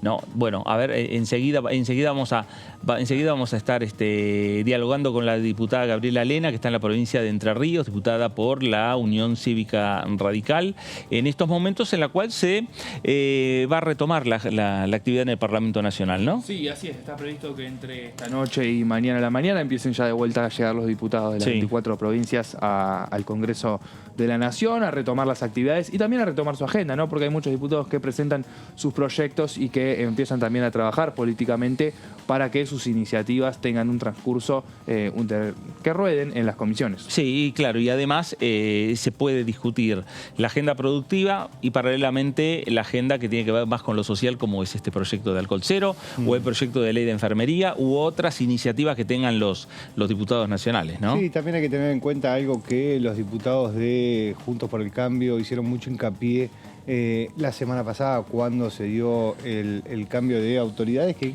quedan 4 meses. Claro. 4 meses de sesiones ordinarias y 4 meses de un año la previa a lo que va a ser la campaña electoral. Todos sabemos que en los años donde hay campaña electoral es mucho más difícil porque los legisladores están haciendo campaña. Bueno, a ver, vamos a volver a la provincia de Entre Ríos, a ver si nos escucha la diputada Gabriela Lena. Gabriela, ¿cómo le va? A ver si la recibimos a la diputada, que está en la provincia de Entre Ríos, diputada por la Unión Cívica Radical. No, seguimos con algún inconveniente para tener el contacto. La imagen estaba bárbara, la veíamos muy bien. El tema es el audio. Y de esa manera podríamos hacer alguna conversación. Es difícil conversar sin tener audio, ¿no? Ahí tenemos una dificultad. Bueno, lo cierto es que hablábamos un poco de la agenda. No sé si tenemos también a mano para repasar lo que va a ser la agenda de comisiones, pensando ya en la jornada de mañana, en la jornada del miércoles. La jornada del miércoles ya es más intensa, es lo que vos decís, Antonio. Ya los diputados empiezan a llegar entre hoy a la noche, mañana a la mañana, y la mayoría de las comisiones están, digamos, centralizadas en el día miércoles. Así es. Y alguna a lo mejor se puede llegar a dar el jueves a la mañana, a lo mejor si se agrega alguna más. Sí, recordemos que las agendas de las comisiones se van confirmando a medida que estén, pero para el día miércoles 10 de agosto, es decir, pasado mañana, hay una agenda muy cargada. Comienza con la reunión de la Comisión de Asuntos Cooperativos, Mutuales y Organizaciones No Gubernamentales, con varios proyectos de resolución y declaración. También está la Comisión de Presupuesto y Hacienda, que va a tratar, le decíamos antes, la ley de enfermería y formación de desarrollo de la enfermería. Ahí no se espera la visita o la presencia de Carla Bisotti, todavía no está anunciado, ¿no? No está anunciado todavía, pero sería interesante el enfoque de la ministra tenerla en esta Cámara. También está la Comisión de Previsión y Seguridad Social y Presupuesto y Hacienda para hablar sobre esta creación de una nueva... Bueno, David nos decía recién que no es una moratoria, sino que es un plan de pago para las personas adultas mayores que no llegan a realizar todos los aportes antes de la edad de 60 y 65 años. Bueno, ahí José Luis Espert decía, si se baja el gasto, por un lado, podemos acompañar porque ahí estarían los fondos para poder llevar adelante esa moratoria. Sí, ¿no? sí, obviamente tiene un impacto fiscal. Digo, cuando decimos que no es una moratoria, tiene que ver con que hay un modo de pago de aquellas personas que accederían a la jubilación sin tener la cantidad de los aportes. Claro. Lo que me llamó la atención del argumento que dio Espert para considerar el proyecto, que es lo mismo lo que dicen los diputados del Frente Patria Grande respecto al salario básico universal. Es decir, que no hace falta aumentar el gasto, sino corregir el gasto para financiar ese programa. Bueno, veremos a ver qué es lo que ocurre con estos temas, ¿no? Los temas más que tienen que ver con lo económico. Vamos a hacer un nuevo intento con la diputada Gabriela Lena en la provincia de Entre Ríos. Gabriela, a ver, ahora la podemos saludar. Ya verla la seguimos viendo muy bien. Espero que me estén escuchando. Sí, perfecto. Espero que ahora sí se pueda escuchar. Muy bien, exactamente. Cambié Ahora el sí. celular. Ahora sí, ahora podemos entablar una conversación. No podíamos entablar una conversación, no sabemos en qué está trabajando, diputada, si no nos podíamos escuchar. Es difícil cuando uno puede... Estas son algunas de las cosas que nos pasan a los argentinos, ¿ves? Que uno habla y el otro no escucha, y cuando el otro habla, el otro no escucha. Claro. Quizás es un problema de conexión. En algunos casos puede ser conexión, en otros casos me parece que es otro problema, pero bueno, pero lo cierto es que hay una agenda del Congreso es una manera de decirlo. Claro, hay una agenda del Congreso que se va retomando. ¿Por dónde pasa la agenda suya, diputada, o también ampliada al radicalismo o a Juntos por el Cambio para este segundo semestre, no? Sí, bueno, nosotros seguimos trabajando en lo personal, ver si la Comisión de Salud puede tratar la famosa ley de equinoterapia, que es lo que estamos trabajando hace un montón de tiempo. Tenemos el pedido y la presidenta de la comisión manifestó que lo iban a empezar a tratar. Y yo estoy citada para el día miércoles a una sesión de la Comisión de Familia donde se está tratando esta violencia en niños, niñas y adolescentes, que les ponen el nombre Ley Lucio, Ley Abigail, bueno, son bastante parecidas, y estamos en informativas. Y creo que es un tema importante para resaltar todo el tema no solamente de la violencia, sino también del abuso en los menores, que se ha visto mucho más en la pandemia, pero que lamentablemente en muchos lugares y en ciudades más pequeñas o donde hay una cierta conducta que estas cosas no parecen tan mal, no parecen que estén mal, lamentablemente, a pesar de la época en que estamos viviendo, son cuestiones que hay que erradicar de nuestra sociedad. Toda la violencia es mala, pero cuando la violencia es en niños es mucho peor. ¿Cómo le va, diputada? Buenas tardes, la saluda Antonio Ricovene. Quería preguntarle por otro de los temas que está en la agenda de las comisiones esta semana, que tiene que ver con la creación de lo que el oficialismo llama una nueva moratoria previsional. Quería saber si pudo analizar el proyecto y estar siguiendo los debates que se dan alrededor de eso. Los voy a empezar a seguir a los debates respecto de esto. Tengo posiciones encontradas también con esta situación porque, si bien es cierto, hay un montón de personas que necesitan esta moratoria para poder llegar a su ansiada jubilación, también es cierto que tenemos un ANSES complicado y una situación económica compleja, donde en algún momento todos aplaudimos la jubilación sin aportes, pero después la padecimos. La verdad que me gustaría que no vuelva a pasar lo mismo, y que si es una moratoria, que sea una moratoria en serio y que no termine siendo un regalo. Respecto de la agenda que viene en el Congreso, usted forma parte de un bloque que se abstuvo de votar a Cecilia Moró como presidenta. Dijo, bueno, en su caso particular, lo que dijo fue que no quería votar a una persona que no había ayudado a un clima de, no me acuerdo si dijo buena comunicación o algo así en la Cámara de Diputados. ¿Qué perspectiva tiene respecto de eso para los 4 meses que viene? Yo la perspectiva que tengo, y ojalá, o sea, no sé si es una perspectiva o un deseo, es de que la Cámara funcione, que funcione bien, que funcionen los giros de las comisiones como corresponden. Ya sabemos lo que pasó con varios giros, pero específicamente con el famoso proyecto de ley del agujero azul, donde, bueno, te habían dado solamente giro a legislación cuando necesitaba giros en otras comisiones importantes. Esperemos que esto no pase más y la verdad que deseo profundamente no solamente una Cámara de Diputados de diálogo, sino un país de diálogo en estos momentos difíciles. Ojalá lo podamos lograr. Con la diputada Moró, lo que nos sucede muchas veces es que su forma de ser es tan temperamental con algunas situaciones que no colaboraba para estos diálogos, pero quizás ahora, en el lugar que está ocupando, en el rol que está ocupando justamente de ser la presidenta de la Cámara, tenga otras actitudes y sea otra también su manera de encarar esta nueva etapa del Congreso de la Nación. Gabriela, no sé si preguntarle por la Comisión de Comercio, la comisión que usted encabeza. Lo que quiero, yo te voy a contestar. No, porque varias veces, las últimas veces que hemos hablado, le hemos preguntado por la comisión, usted siempre nos dice que le gustaría que el funcionario, secretario de Comercio, vaya a su comisión, pero terminan renunciando.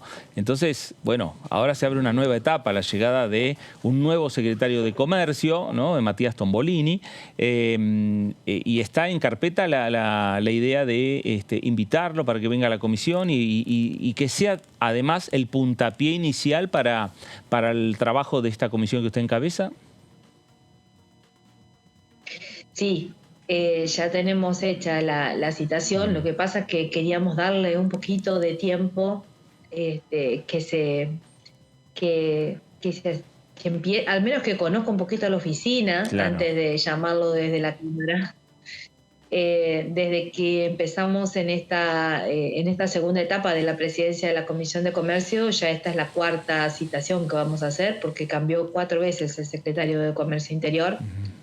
Y igualmente vamos a empezar con otras informativas, escuchando a algunas ACAME o algunas otras asociaciones de comerciantes, como para poder empezar a darle vida, ya que no podemos tratar muchos proyectos de ley, al menos que los comerciantes se puedan expresar y podamos escuchar en el Congreso, que es la sala, es el lugar donde la caja de resonancia de lo que pasa en nuestro país, poder escucharlos de primera mano qué es lo que les está pasando y qué es lo que necesitan de nosotros. ¿Esto lo está pensando y armándolo para cuándo? ¿Para la próxima semana posiblemente?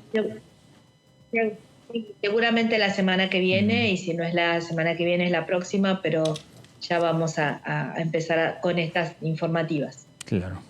Diputada, Antonio, teniendo en cuenta la reactivación de la agenda que va a comenzar en estos días, mañana va a empezar a tratarse uno de los proyectos de ley que sensibiliza mucho a la sociedad en todo el país, que tiene que ver con los accidentes de tránsito provocados por el consumo de alcohol.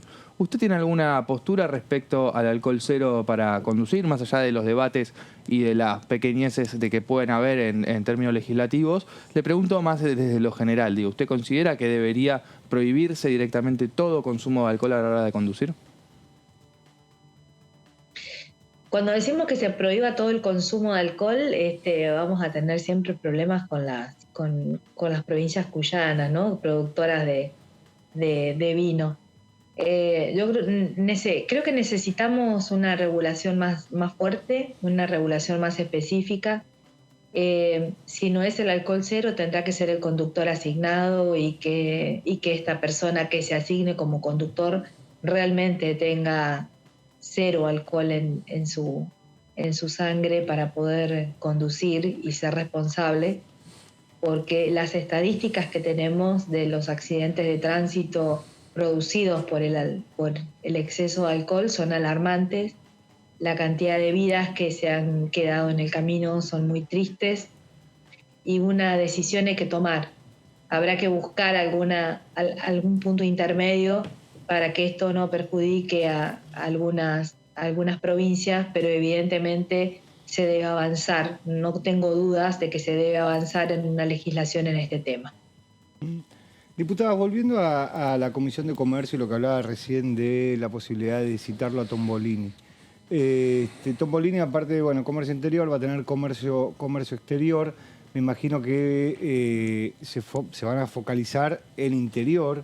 Y una de las políticas más fuertes que tiene interior es el tema de los acuerdos de precio.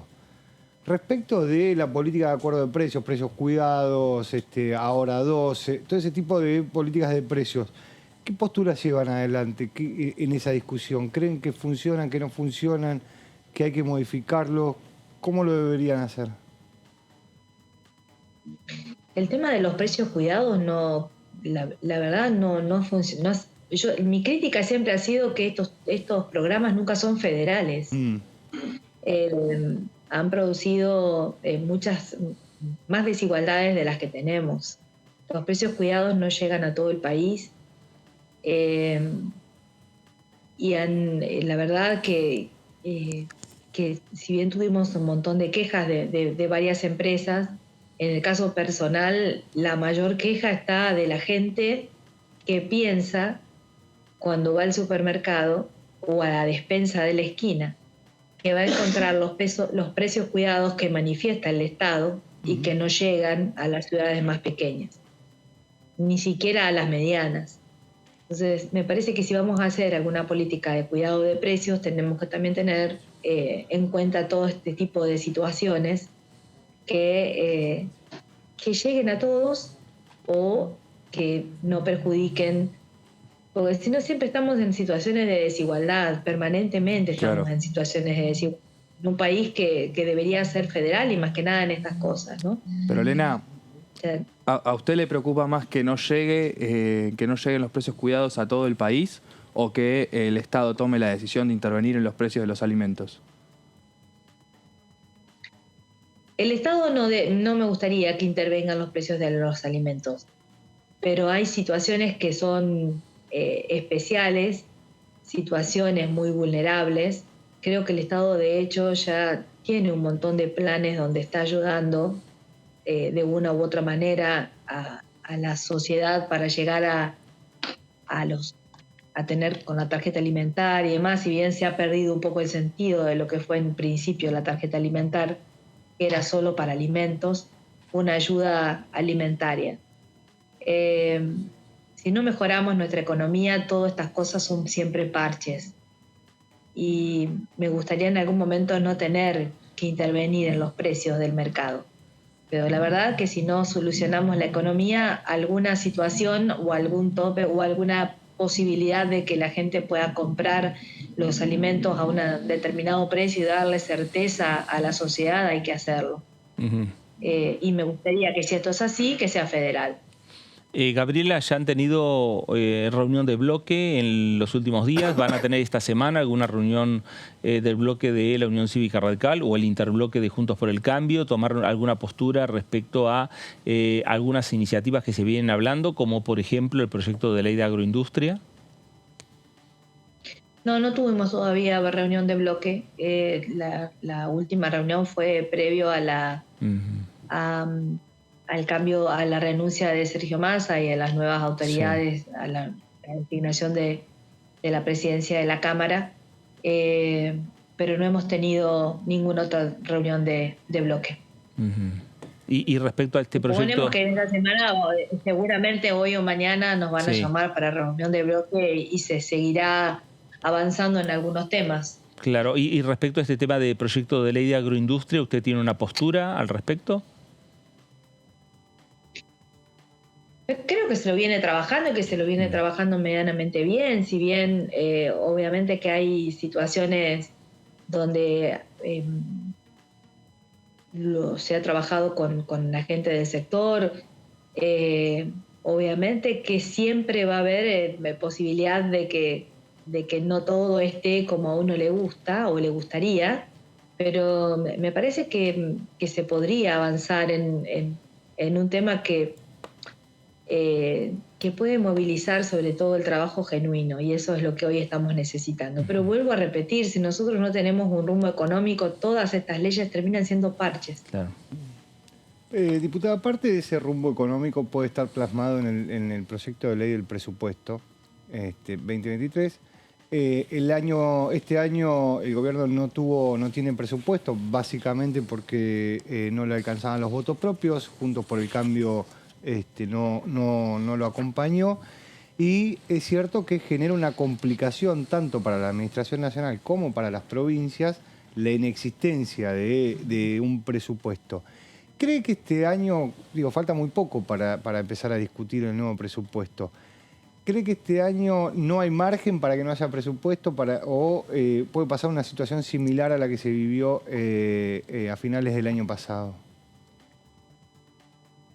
Ojalá no pase lo mismo que pasó el año con el presupuesto de este año. Espero que no sea así.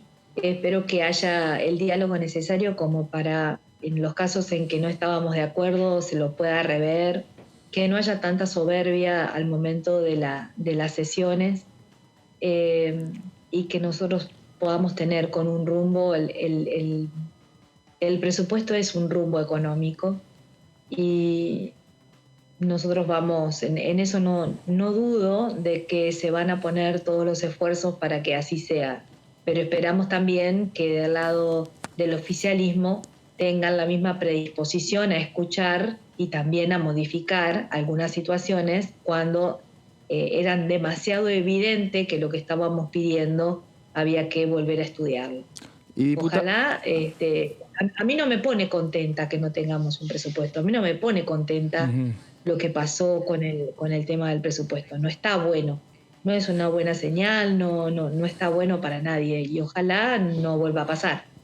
Diputada, ¿hay algún tipo de autocrítica de su parte en lo personal y a nivel colectivo del bloque después de haber dejado al gobierno sin presupuesto, después de lo que contaba David, de cómo iba complicando a las distintas administraciones provinciales, ¿no? Que no tener un presupuesto que les vaya marcando el escalonamiento y ganando lo que es la administración pública? No, nosotros desde Juntos por el Cambio hicimos todo lo posible para mejorarlo, todo lo posible hasta último momento, tratando de que la votación sea más adelante para que vuelva a comisión. No lo pudimos hacer, no logramos hacer, y el exabrupto que tuvo Máximo Kirchner terminó en toda esta ayuda que nosotros estábamos queriendo dar en un enojo. No está bueno que pase, y eso lo reconozco, pero también es cierto que se hizo todo lo posible para que no sea de esta manera. Fue muy desprolijo de parte nuestra, ustedes lo vivieron, había varias posiciones encontradas respecto de esto, pero también es cierto que desde que se empezó a tratar en las comisiones hasta que estábamos también en el recinto, se intentó bajo un montón de situaciones, hablándolos, pidiéndolos, haciendo todos los planteos necesarios de que este presupuesto sea un poco más sincero que lo que se estaba presentando, que era ya de entrada, marcaba cosas que eran inviables. Se acordarán bien, una inflación que ya estaba pasando lo que nos habían previsto, un montón de situaciones, esas entre otras, que hacían imposible la aprobación, y cuando planteábamos que se lo vuelva a presentar, que se lo vuelva la comisión, lo planteábamos en las comisiones, no tuvimos el eco de poder tener un buen diálogo y una buena recepción, y pasó lo que pasó. Claro. O sea, Gabriela, gracias. bueno, Sí, seguro. Gabriela, gracias por estos minutos para Con Diputados Televisión. muchas gracias, Fernando. Hasta luego. Gracias. La diputada Gabriela Lena, diputada del bloque de la Unión Cívica Radical, integrante del interbloque de Juntos por el Cambio en esta Cámara de Diputados de la Nación. Los distintos temas que tienen que ver con la agenda del Congreso.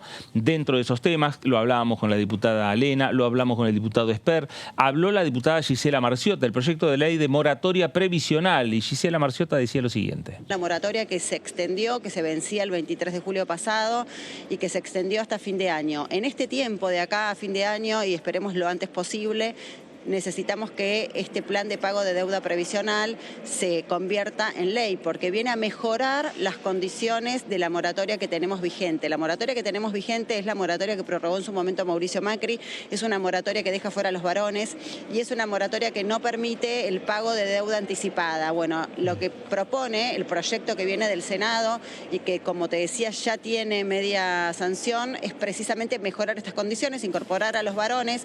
Corre la fecha al 2008, que es muy importante porque se incorporan más personas que pueden acceder a la jubilación, que es un derecho.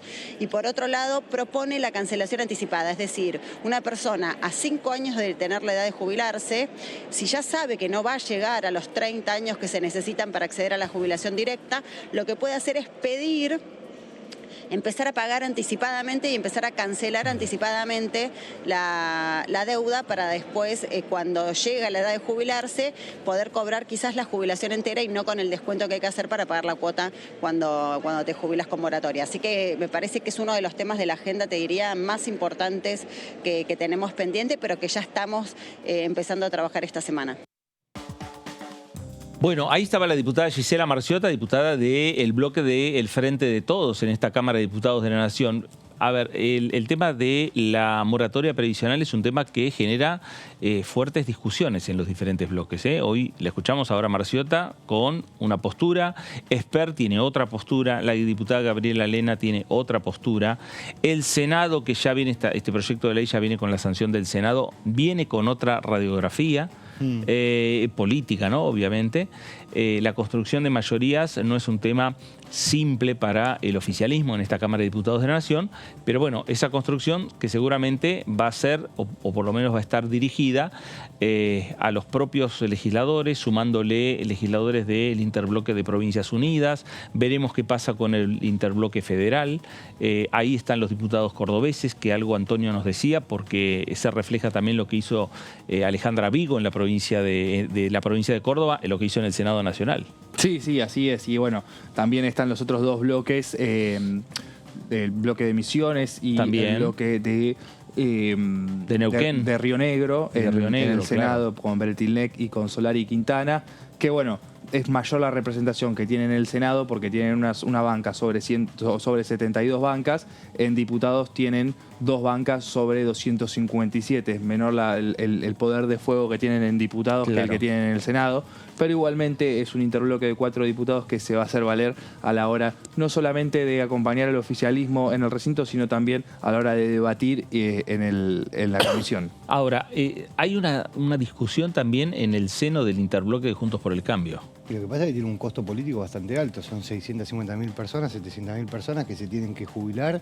que no cuentan con los aportes necesarios, que no necesariamente no cuentan con los aportes necesarios porque no trabajaron, claro, sino que no cuentan porque les tocó las crisis, las más fuertes que tuvo la Argentina de la democracia para acá, con lo cual por ahí estaban trabajando pero no hicieron los aportes o perdieron los trabajos.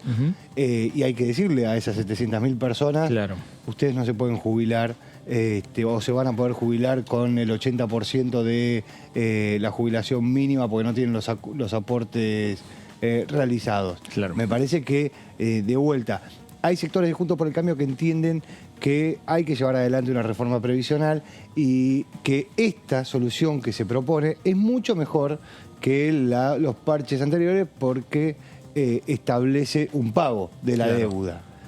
Pero también hay una discusión política de fondo. Vamos a irnos a la provincia de San Luis.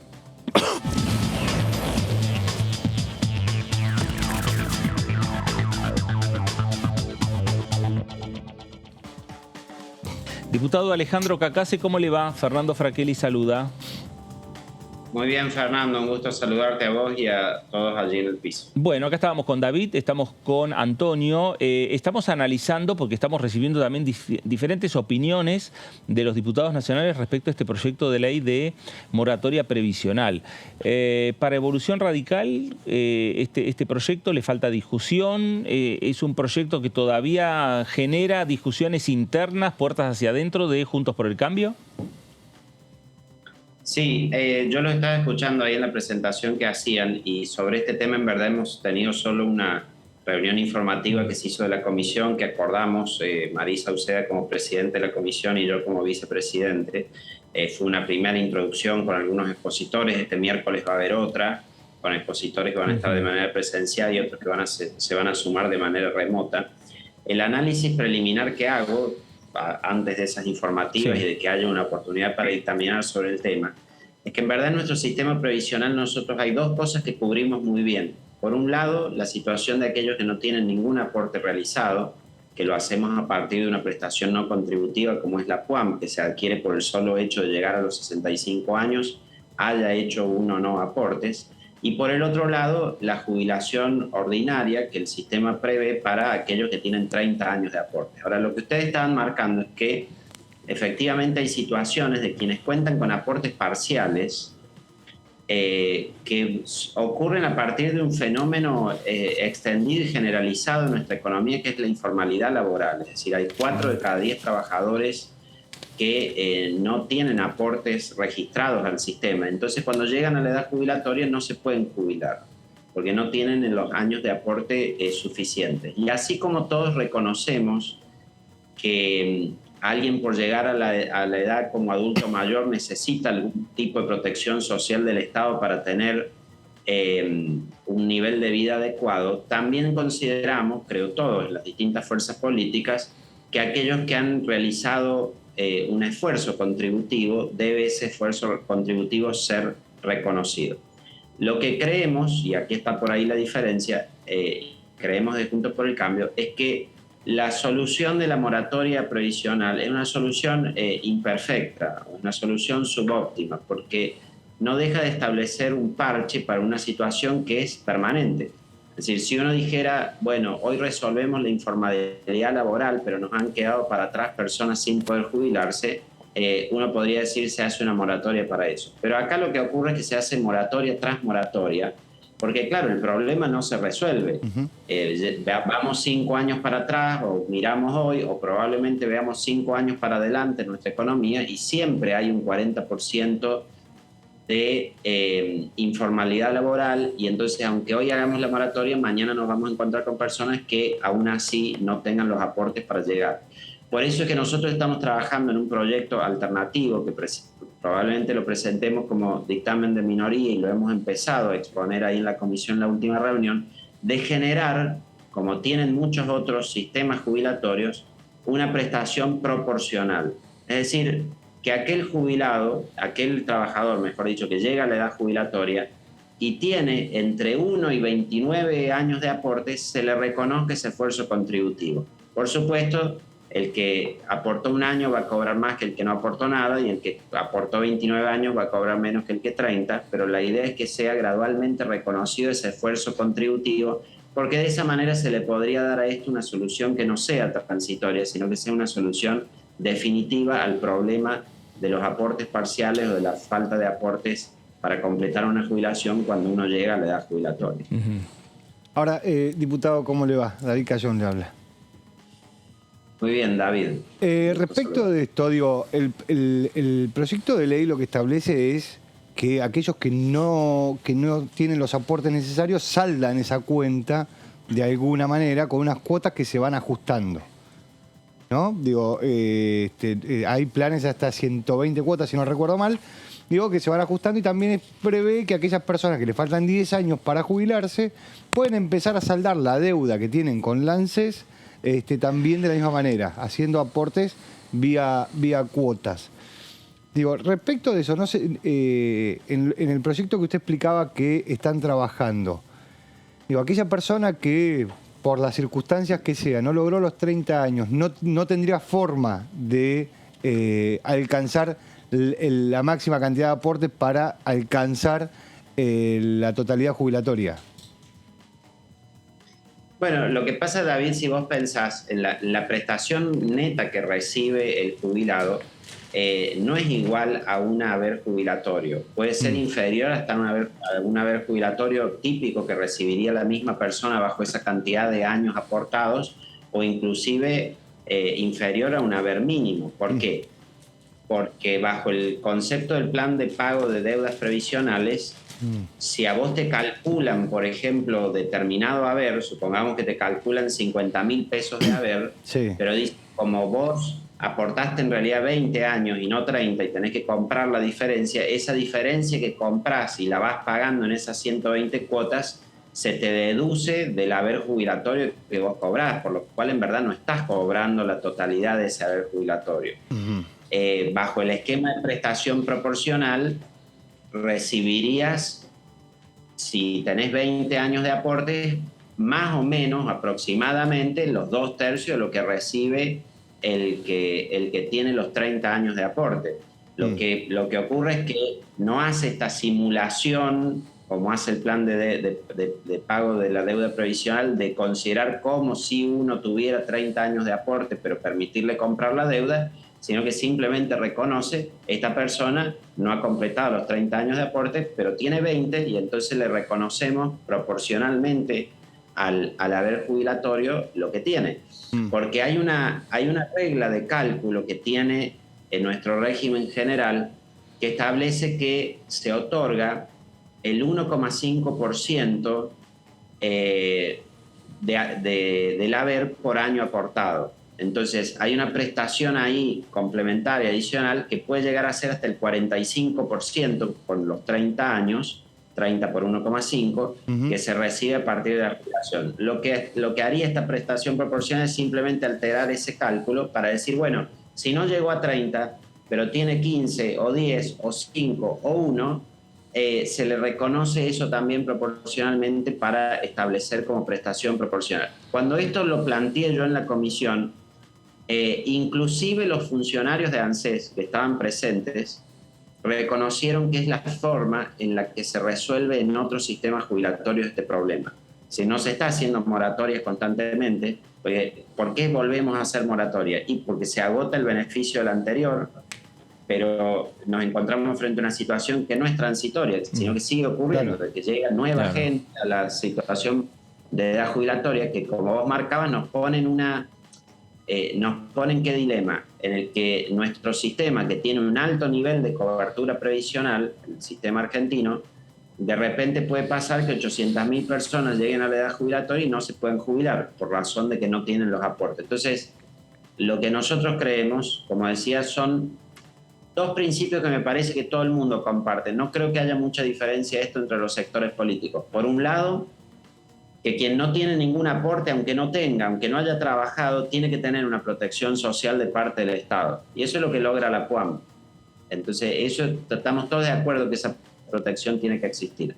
Pero también creo que estamos todos de acuerdo de que quien aportó o hizo un esfuerzo contributivo porque trabajó, tiene que tener algo diferencial respecto de aquel que no lo hizo.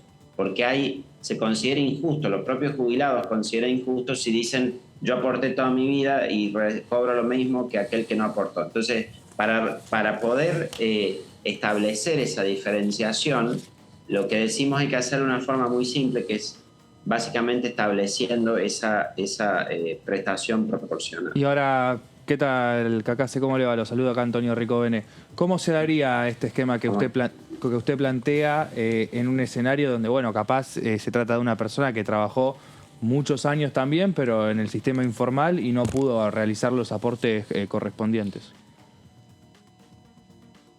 Bueno, sí, claramente ese es el problema de nuestra registración, de nuestro problema del empleo en negro.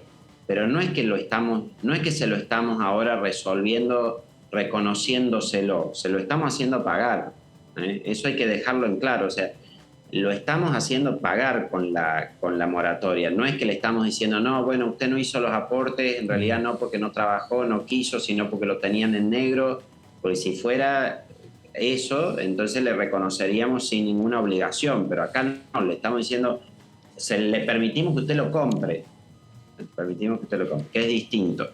Y por supuesto siempre en esto hay que considerar, y sería importante que como en todos estos proyectos que tienen un impacto fiscal importante, la Oficina de Presupuesto haga su informe, haga su consideración, porque hay un tema fiscal de impacto importante acá en los flujos.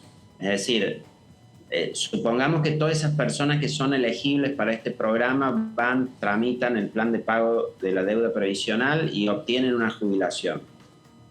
Efectivamente, ese derecho de compra que tienen, nosotros se lo vamos a financiar a través de cierto plan de cuotas que se establece, pero la jubilación se la otorgamos ya. Entonces ahí hay un tema de flujo, de que la deuda la van pagando, pero la jubilación la empiezan a obtener a partir de hoy mismo. Y entonces eso le implica al Estado una erogación mayor hoy en día, ¿no? Que la estimación no es muy clara en cuánto va a costar. Los propios funcionarios de ANSES el otro día hablaron de 200.000 millones de pesos. Bueno,